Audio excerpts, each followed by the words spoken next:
As much as we'd like to have or do everything we want, it's not possible. One reason is that our resources are scarce or limited. What should I make? A resource is something that is useful to us. These building bricks, for example, are a resource useful for making things. This girl could use them to make many different things. However, she has a limited number of pieces. She can't make everything she might want to. She has to choose, and each choice she makes means she has to give up something else. There, a house. If she chooses to make a house, for example, then she can't build a tower at the same time. Our world has many different kinds of resources. Some are natural resources. Natural resources are provided by nature. Oil is a natural resource that we get by pumping it out of the earth. Oil is useful for making gasoline, plastic, paint, and many other useful products. Trees are another natural resource. Trees can be used to make things like houses and paper. People are another kind of resource, a human resource.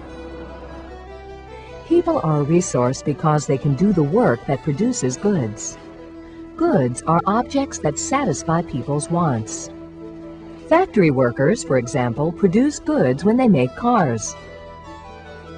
A farmer grows crops to produce food. People also provide services. Services are actions that help other people. A doctor treating a patient provides the service of medical care. A teacher provides the service of education. Just like building bricks, natural resources and human resources are limited. We have to make choices about how we use them. For example, there are only a limited number of trees growing in a forest. Should we cut the trees down so we can use the wood to make houses? Or should we leave the trees to protect the wildlife that lives in the forest and to provide enjoyment for hikers and other people? Since human resources are scarce, should we have more of our people producing cars or computers? Decisions like these are economic decisions. When we hear the word economics, many of us think of money.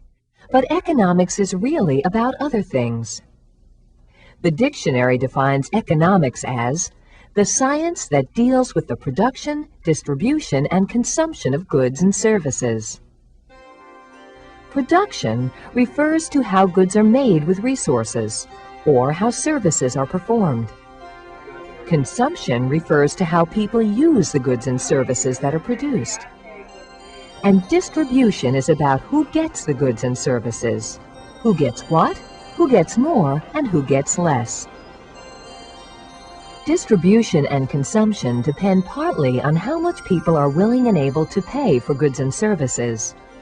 This, in turn, depends on how much money they are paid for helping to produce goods and services. To understand economics, it may be useful to think also of the word economize. Why do people economize on things? That is, use less or save.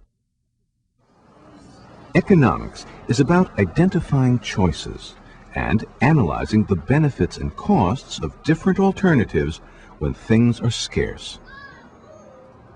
Scarcity occurs when our wants are greater than our ability to satisfy these wants. Suppose you had $5 on a Saturday afternoon. With your $5, you might want to buy pizza and a drink. But you might also want to save the $5 and use it later to help pay for a CD. You have to make a choice, and either choice involves giving up the other alternative. So if you decide to buy pizza and soda, the cost isn't really the money you spend. It's what you are giving up, the next best thing you could have used the money for. Buying a snack means you can't save for the CD. Spending choices are not necessarily all or nothing choices. we often have to decide how much of something we want. Even if you decide to spend your $5 for a snack, for example, other choices are required. You have to decide what trade-off between pizza and drinks best satisfies your wants. You could have 3 slices of pizza and no drinks. You could have 2 slices of pizza and 2 small drinks. Or maybe 1 slice and 2 large drinks. How about 3 large drinks and no pizza? In business, too, people must make economic choices. The owner of a lumber yard might have to choose between investing in a new forklift or other equipment, or hiring more workers, or paying more to the people who already work there. People in government also have to make economic choices. This is Frank Petrone, Town Supervisor of Huntington, New York. You never have enough money to run a town like the town of Huntington, so you have to make decisions. The decisions are made based on need, and sometimes you have competing interests. And let me just give you an example. There are many new roads that have to be paved in this town, and as a result of that, we're not going to repave some parking lots this year. This year, we're going to be purchasing new garbage trucks. But it means that we can't buy 3 new buses that we also need. And that's a choice that we had to make. On a bigger scale, state and federal governments have to make other kinds of choices. Questions about how to use limited resources are often the focus of the most heated debates among lawmakers and the citizens that elect them. In places where fresh water is scarce, for example, should it be used for irrigation for farms? Or should more water be provided to towns and cities? Should the government spend the money it gets from taxes on new highways? Or on education? Should government spend less and return the savings to taxpayers? No matter how you look at it, at all levels of society, from individuals to businesses, to our local and national governments, scarcity requires choices. And economics implies that we must weigh the benefits and costs of different alternatives in order to make these choices. How is time a scarce resource? If you had 1 hour to do one thing you wanted to do, what would it be? What would your second choice be? The choice that you would have to give up. Your teacher can pause the video here to let you answer these questions. Otherwise, the program will resume in 10 seconds.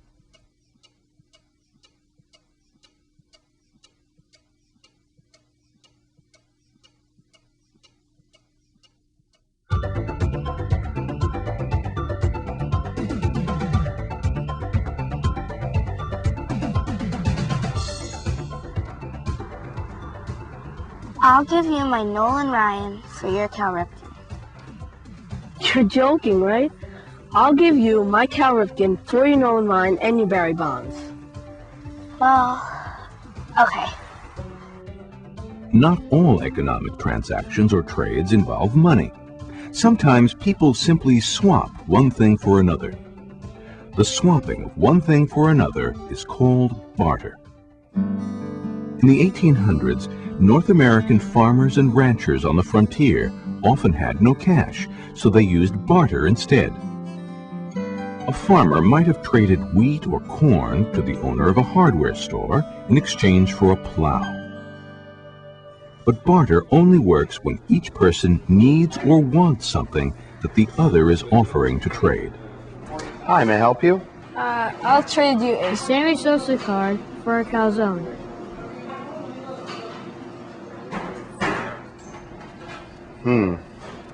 I don't think so. The trouble with barter is that people seldom have exactly the right things to trade. Okay, well, that'll be $3, please. Money, however, is something that everybody accepts. People know they can trade money later for what they want. Money has other advantages over barter. It makes it possible to compare the prices of different things. While most of us would like to have a lot of money, by itself, money doesn't really have much value. It's just paper or metal. Money is valuable only when we can use it to buy things we want. It makes it easier to make trades. Money also makes it possible for people to specialize in ways that would not be possible with barter. Scientists can do research. Fishermen can fish. And barbers can cut hair because they know that the money they receive can easily be used to buy the things they need. Imagine if a barber had to depend on barter every time a customer wanted a haircut. Every time the barber gave a haircut, he'd have to find and bargain for something he wanted in return. Money also makes it easier to save. Suppose the barber were saving for his daughter's college education. If he traded a haircut for a loaf of bread, the bread couldn't easily be put aside and saved to use in the future. But he can put money in a bank and withdraw it later when he needs it. Whenever a trade is made or money changes hands, each person in the exchange expects to be better off. For example, Mrs. Klein pays Linda $1 to walk her dog. Mrs. Klein benefits because having Linda walk the dog is worth more to her than other things she could have spent the dollar on. Linda benefits because the money she earns is worth more to her than what she could have gotten by spending the time differently. For example, being with friends. When businesses exchange money for products or services, they too expect to gain. For example, when a steelmaker sells steel girders to a construction company, both businesses expect to be better off. In the same way, when two countries buy and sell, each expects to gain. Because the United States doesn't produce enough oil to take care of its needs, it buys oil from Venezuela. The United States values the oil more than the money it must trade to get it. Venezuela, on the other hand, has more oil than it needs. For this country, trading brings money to use for things that it considers more valuable than the oil. Whether we're talking about countries, businesses, or individuals, buyers and sellers are constantly making choices. Choices about how much to spend and how much to charge. Think of something you have bought or sold. What did you have to give up? How did you benefit from the sale? What did the other person have to give up? How did he or she benefit? Your teacher can pause the video here to let you answer these questions.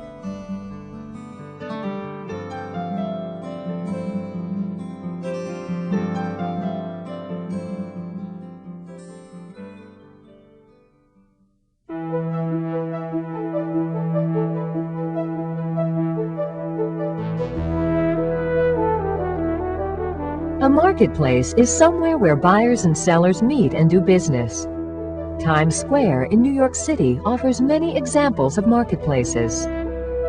There are flower stalls, delicatessens offering different kinds of food, souvenir shops, and stores that sell CDs and videotapes. While the products they sell are different, these marketplaces all have something in common.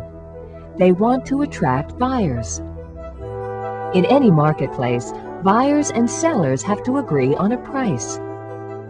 Buyers obviously want the lowest price they can get, while suppliers, those doing the selling, want to get the highest. Take a very simple marketplace, a lemonade stand. When the price of lemonade is low, many people may be eager to buy it. But what happens if the price is raised? Most likely, fewer people will want to buy. The quantity of lemonade demanded will be less. This relationship between the price of something and the quantity demanded is known as the law of demand. Sellers as well as buyers respond to different prices. At higher prices, the seller can make more profits, and so she is willing to make and sell more lemonade. However, what happens at lower prices? the seller or supplier will want to make less lemonade because her profits are lower. This relationship between price and the quantity that sellers are willing to supply is called the law of supply.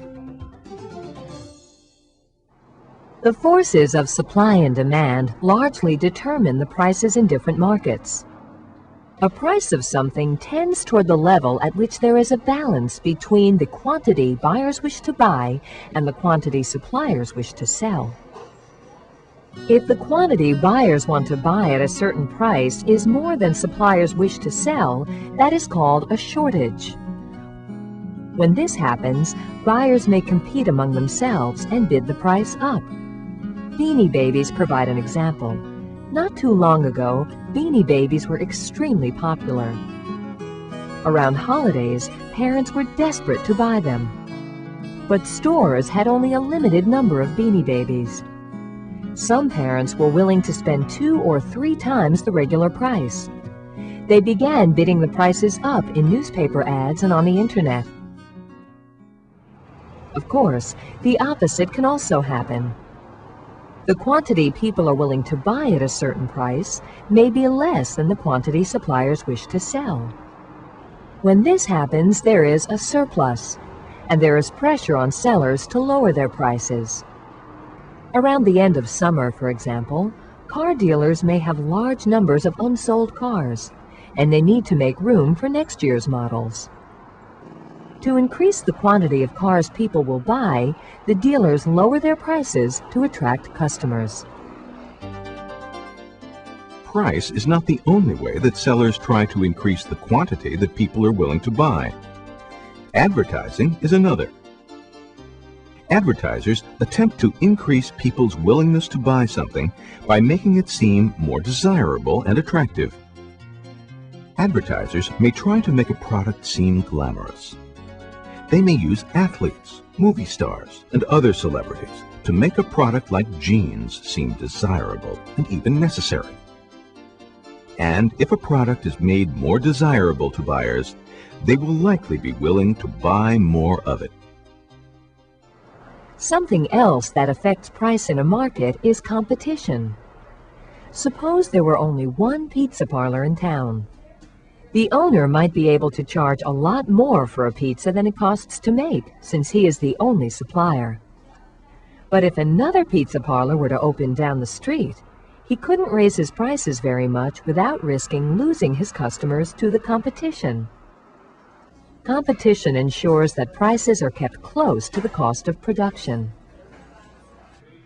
Competition forces sellers to compete not only in price, but in service and quality. A better tasting pizza attracts more customers. We are all buyers. In addition, many of us are also sellers and producers. Some people sell goods or products, such as trading cards. Others sell services, like mowing a lawn. Anybody who works and gets paid for working is selling a service. Employers are buyers of services who hire other people to do work. The prices they pay for these services are called wages and salaries. How much people get paid for their services is affected by the laws of supply and demand.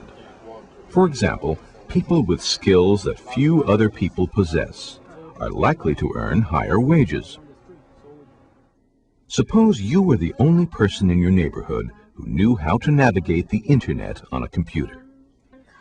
If this were true, your services might be very much in demand by neighbors who wanted to get information from the internet, and you could charge a steep price. While this example might seem fanciful, there is in fact a shortage of computer programmers and others knowledgeable about computers. Recent college graduates with a background in computer science are being offered very attractive salaries by a variety of employers. How do learning a skill and getting an education affect the wages and salaries you can expect? Your teacher can pause the video here to let you answer this question.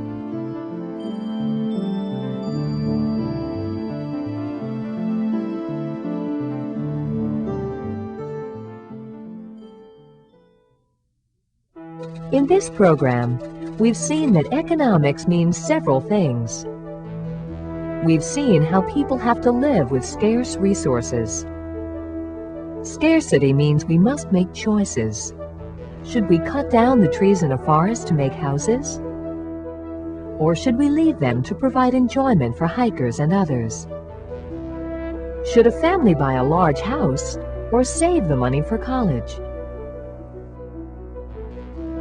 We saw how people can trade for things they want, and how money makes it easier for people to make trades. When a buyer and seller trade, each expects to benefit. We saw that marketplaces exist wherever buyers and sellers meet, and how the laws of supply and demand determine prices. We saw how people sell skills and services to employers in return for wages and salaries, and how the amount of money people get paid often depends upon the skills they offer and upon the number of other people offering the same skills. No matter who we are or where we live, economics affects all of our lives.